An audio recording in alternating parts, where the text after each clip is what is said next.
ദീപക് മോഹൻ നമുക്കൊപ്പം ചേരുകയാണ്. Good morning Deepak Mohan. ചുരത്തിലൂടെ ആരെയും കയറ്റിവിടാതെ അങ്ങനെ നിൽക്കുകയാണല്ലോ ദീപക് മോഹൻ. എപ്പോഴത്തേക്ക് ഈ മണ്ണിടിഞ്ഞു വീണ ഭാഗത്തെയൊക്കെ മണ്ണൊക്കെ നീക്കി ഗതാഗതം പുനഃസ്ഥാപിക്കാൻ കഴിയും? Very good morning Sujiya Parvathi.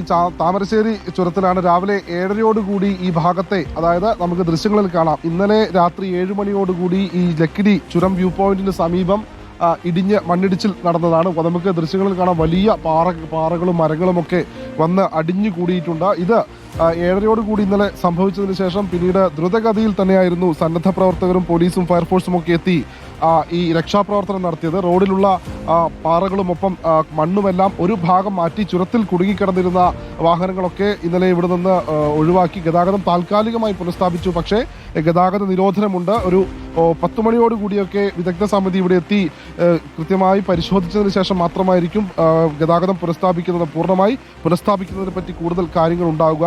ഇന്നലെ രാത്രി മുതൽ തന്നെ ഈ ചുരത്തിൽ കുടുങ്ങിക്കിടന്നിരുന്ന 2 ഭാഗങ്ങളിലും കുടുങ്ങിക്കിടന്നിരുന്ന വാഹനങ്ങൾ കടത്തിവിട്ടു. മാത്രമല്ല വയനാട്ടിൽ നിന്ന് കോഴിക്കോടേക്കും ഒപ്പം കോഴിക്കോട് ജില്ലയിൽ നിന്ന് വയനാട്ടിലേക്കും ഒക്കെ വരുന്ന വാഹനങ്ങൾ കുറ്റ്യാടി ചുരം വഴിയും അതോടൊപ്പം നാടുകാണി ചുരം വഴിയും ഒക്കെ പോകണം എന്നുള്ള രീതിയിൽ നിർദ്ദേശങ്ങൾ ഉണ്ടായിരുന്നു. അതനുസരിച്ച് ഇന്നിപ്പോൾ ഈ മേഖലയിലൊക്കെ വലിയ ഗതാഗത കുരുക്കുണ്ട്. ചരക്ക് ലോറികളും ഒപ്പം വാഹനങ്ങൾ അടക്കമുള്ള നിരവധി ആളുകൾ ഈ മേഖലയിൽ കുടുങ്ങിക്കിടക്കുന്നുണ്ട്. ഏതായാലും കലക്ടറും റവന്യൂ വകുപ്പും അടക്കമുള്ള കൂടുതൽ ആളുകൾ ഈ മേഖലയിലേക്ക് എത്തും. ദുരന്ത നിവാരണ അതോറിറ്റി അടക്കം ഈ മേഖലയിൽ വ്യക്തമായ പരിശോധന നടത്തും. നമുക്ക് ദൃശ്യങ്ങളിൽ കാണാം, ആ ഭാഗത്ത്, അതായത് ഈ ചുരത്തിന് മുകൾ ഭാഗത്ത് വയനാട് കവാടത്തിന് മുൻപിലായി ലക്കിടി കവാടത്തിനടുത്താണ് ഈ ഭാഗത്ത് ഇത്തരത്തിലൊരു മണ്ണിടിച്ചിലുണ്ടായത്. മുകൾ ഭാഗത്ത് നിന്ന് വലിയ തോതിൽ പാറയും കല്ലുമെല്ലാം റോഡിലേക്ക് പതിക്കുന്ന ഒരു സാഹചര്യമാണ് ഉണ്ടായത്. അതോടൊപ്പം ഇപ്പോഴും അതിനിടയിൽ കൂടെയൊക്കെ നീർച്ചാലുകൾ ഒഴുകി വരുന്ന ദൃശ്യങ്ങളുണ്ട്. ഏതായാലും 7:30 ഇവിടെ എത്തി. അതിനുശേഷം പൂർണ്ണമായും ഈ കല്ലും മണ്ണും ഇവിടെ നിന്ന് നീക്കും. ചുരത്തിന്റെ സ്റ്റെബിലിറ്റി ടെസ്റ്റ് അടക്കം നടത്തുവാനുള്ള തീരുമാനവുമുണ്ട്. ഇത് കോഴിക്കോട് ജില്ലയിൽ ഉൾപ്പെട്ട സ്ഥലമാണ്. അതുകൊണ്ട് തന്നെ കോഴിക്കോട് ജില്ലാ ഭരണകൂടത്തിന്റെ സഹകരണത്തോടുകൂടി ചുരത്തിന്റെ സ്റ്റെബിലിറ്റി ടെസ്റ്റ് അടക്കം നടത്തി പിന്നീട് ഗതാഗതം പൂർണ്ണമായി പുനഃസ്ഥാപിക്കുന്ന കാര്യത്തിൽ തീരുമാനമാകുകയുള്ളൂ. ഏതായാലും വലിയ ഒരു അപകടമാണ് ഇന്നലെ ഒഴിവായത്. കാരണം ചെറിയ തോതിൽ ഇടിയുന്ന സമയത്ത് തന്നെ പെട്ടെന്ന് തന്നെ ആളുകൾ മാറി നിൽക്കുകയും പിന്നീട് റോഡിലേക്ക് വലിയ തോതിൽ മണ്ണ് ഇടിഞ്ഞ് റോഡിലേക്ക് പതിക്കുന്ന ഒരു സാഹചര്യവും ഉണ്ടായി.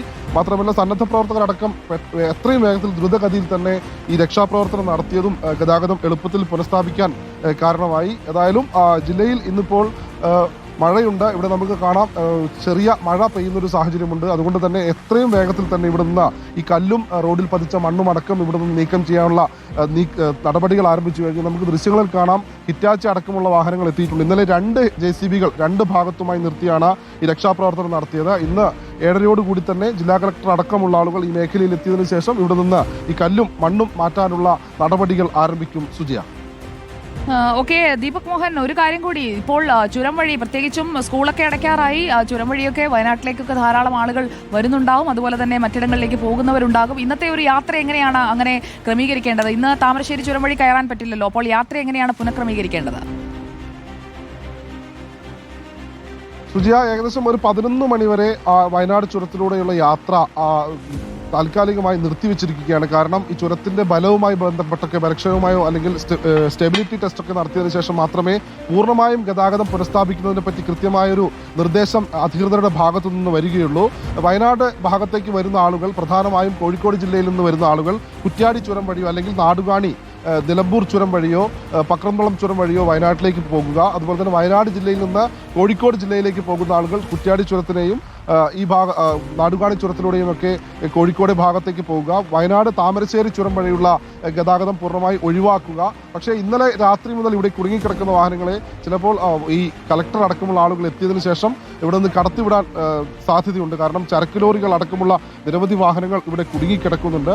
അത് കടത്തിവിട്ടതിന് ശേഷമായിരിക്കും പൂർണ്ണമായും ഗതാഗതം നിരോധിക്കുക. പിന്നീട് വിദഗ്ധ സമിതി എത്തി പരിശോധിച്ചതിന് ശേഷമായിരിക്കും ഗതാഗതം പുനഃസ്ഥാപിക്കണമോ അല്ലെങ്കിൽ അത് ഗതാഗതം പൂർണ്ണമായി നിരോധിക്കണോ എന്നതിനെപ്പറ്റി കൃത്യമായൊരു തീരുമാനമുണ്ടാകുക. സുജിയ. ഓക്കെ, ചുരത്തിൽ ഒരു സ്റ്റെബിലിറ്റി ടെസ്റ്റ്, അതായത് ഇപ്പോൾ മഴ പെയ്തു കഴിഞ്ഞാൽ ഇതുപോലെയുള്ള കാര്യങ്ങൾ ആവർത്തിക്കുമോ, അതിനൊക്കെയുള്ള ഒരു ടെസ്റ്റ് ഒക്കെ നടത്തുമെന്ന് പറഞ്ഞിരുന്നല്ലോ, അതിൻ്റെയൊക്കെ എങ്ങനെയാണ് ക്രമീകരണങ്ങൾ? സുജയ, അതായത് ഈ ചുരത്തിലേക്കുള്ള ഇത് പശ്ചിമഘട്ടത്തിന്റെ ഒരു ഭാഗമാണ്. മാത്രമല്ല ലാറ്ററൈറ്റ് പോലുള്ള, അതായത് നമുക്ക് ദൃശ്യങ്ങളിൽ കാണാം, പാളികളായിട്ടുള്ള ഈ സ്ലേറ്റ് പോലെയുള്ള കല്ലുകളാണ്. അതുകൊണ്ട് തന്നെ വലിയ തോതിൽ മഴ പെയ്തു കഴിഞ്ഞാൽ നീർച്ചാലുകൾ, ഈ ഭാഗത്ത് മുൻപ് ചെറിയൊരു വെള്ളച്ചാട്ടം പോലെ, അതായത് ഒരു നീർച്ചാൽ ഉണ്ടായിരുന്നു. ആ നീർച്ചാൽ ഉണ്ടായ സ്ഥലത്ത് നിന്നാണ് പിന്നീട് വലിയ തോതിൽ മണ്ണിടിച്ചിലുണ്ടായി. നമുക്ക് ആ ദൃശ്യങ്ങളിലേക്ക് പോകാം. ആ ഭാഗത്ത് നീർച്ചാലുണ്ട്. ആ നീർച്ചാലുള്ള ഭാഗത്തു നിന്നൊക്കെ പരല് പോലെ കല്ല് പാളിയായി റോഡിലേക്ക് ഒഴുകി വരുന്ന ഒരു സാഹചര്യമാണ് ഉണ്ടായത്. ഏതായാലും ഇന്നലെ വനംവകുപ്പ് ജീവനക്കാർ ഇതിന് മുകൾ ഭാഗത്ത് പോയി പരിശോധന നടത്തിയിരുന്നു. അതിൽ നിന്ന് അവർക്ക് മനസ്സിലായത് ഈ ഭാഗത്ത്, അതായത് ചുരത്തിന് മുകൾ ഭാഗത്ത് വലിയ ആ പാറയുടെ ഭാഗത്ത് നിന്ന് മണ്ണ് തെന്നി റോഡിലേക്ക് ഇടിഞ്ഞു വീഴുകയായിരുന്നു. രാത്രി ആയതുകൊണ്ട് തന്നെ വ്യക്തമായ ഒരു പരിശോധന നടത്താൻ കഴിഞ്ഞിട്ടില്ല. ഏതായാലും ഇന്ന് വനംവകുപ്പ് ജീവനക്കാർ അടക്കമുള്ള ആളുകൾ മുകൾ ഭാഗത്ത് പോയി കൃത്യമായി പരിശോധന നടത്തും. അതിനുശേഷം ഈ സ്റ്റെബിലിറ്റി ടെസ്റ്റ് അടക്കം നടത്തുവാനാണ് കോഴിക്കോട് വയനാട് ജില്ലാ ഭരണകൂടങ്ങളുടെ തീരുമാനം. അതിനുശേഷമായിരിക്കും ഗതാഗതം പുനഃസ്ഥാപിക്കണമോ പൂർണ്ണമായും നിരോധിക്കണോ എന്നുള്ളതിനെ പറ്റി കൂടുതൽ കാര്യങ്ങൾ തീരുമാനം ഉണ്ടാകുക. സുജയ. ഓക്കെ, ദീപക് മോഹനാണ് താമരശ്ശേരി ചുരത്തിൽ നിന്ന് തത്സമയം വിവരങ്ങൾ നൽകിയത്.